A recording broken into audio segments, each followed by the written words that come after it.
All right, I hope the lighting's decent enough for this, but hello everybody. Again, Happy New Year to everyone. Right now I want to do a quick video. One of my students asked if I could do just a quick video talking about whole tone scale ideas.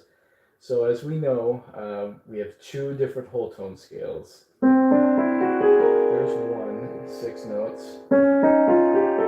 There's the second whole tone scale, right? So two different whole tone scales. So the most obvious application of whole tone scales is we know that it's directly connected to a chord of dominant quality, and it can create interest in our voicings when we just pick notes associated with the same whole tone scale that dominant goes with, right? So let's say I have A dominant 7, right? Let's say I pick a way of voicing A dominant 7 like this, right? If I pick one or multiple notes of the whole tone scale that comes from, I create interest in the particular sound. So for example, if I pick that E flat in there, which would be the flatted fifth, right? But that also comes from that whole tone scale, it creates interest in that sound, right? So that's one simple thing to realize. Even deeper than that, harmonically, we can do small things based on the whole tone scale to create kind of filler in between the natural pauses in a song or even in introductions. Bud Powell was an individual who made very effective use of this. Sometimes when he was copying behind solos, he would take a particular voicing of a whole tone scale as the basis, kind of like this. If I have C7, but I voice it like this, C, B flat, E, A flat, and C, so kind of very close to the whole tone scale, right? And he would do something like this, where he would take that particular voicing and move it up and down, like this. Almost symmetrically, if you will. Right? But a lot of the time he would do something like this.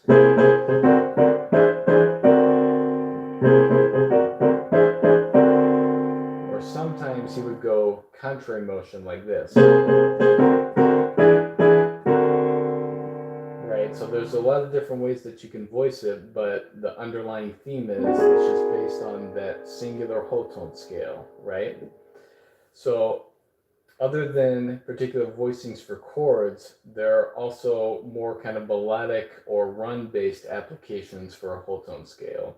The most obvious of which being, in true Bud Powell or Monk fashion, is to just do a descending or ascending run with the whole tone scale. Or ascending. Right? Never underestimate the value in using the whole tone scale to run from one place to another to kind of serve as filler in a song.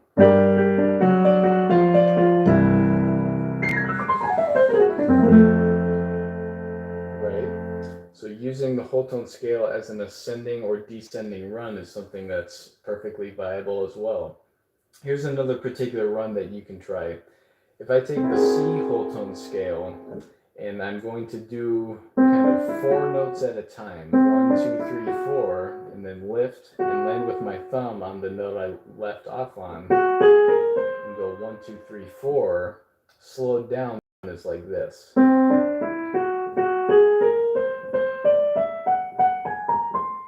Right? But if you speed it up, it becomes this.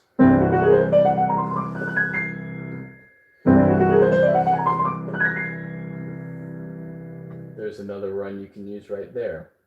Here's another kind of more melodic application of a whole tone scale. So a lot of times what Bud Powell would do is in an introduction to a tune, he would just kind of sit on a pedal note, probably the 5 of whatever chord was coming next, and he would do the whole tone scale in this way. He would either do thirds or triads played at the same time. So let's say I have F7. If I did triads kind of in time for the purpose of setting up a tune as an introduction, he would say, all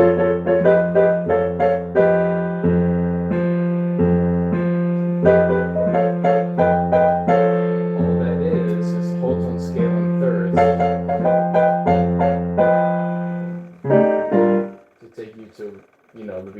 tune. Alternatively, he could do thirds or triads, but instead of played simultaneously, he would break it up. So sometimes he would say things like, either just straight thirds like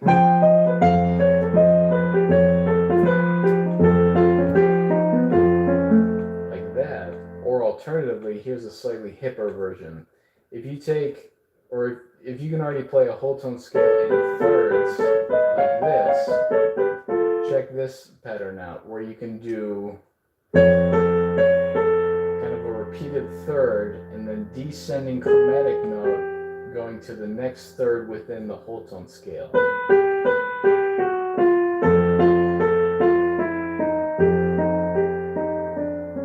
Right?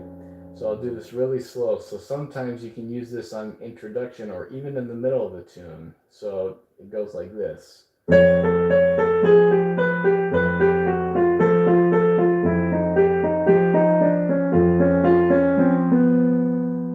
So all that is just a whole tone scale in thirds, but with a chromatic note in between each third of the whole tone scale. Lastly, I'll leave you kind of with a clear example of how a whole tone scale can be effective melodically. If you're familiar with the tune 52nd Street Theme by Thelonious Monk, which goes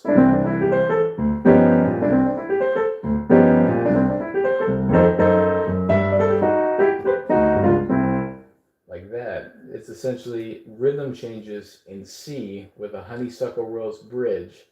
So if we look at the bridge of that tune, which harmonically what's going on is C7 to F major to D7 to G7, look at the melody at the bridge in that particular tune. So the melody of the bridge of 52nd Street Theme goes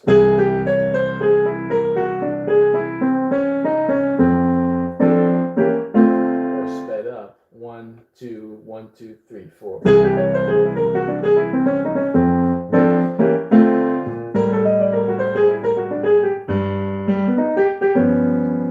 You see what Thelonious Monk did there? Basically, he did the whole tone scale in thirds.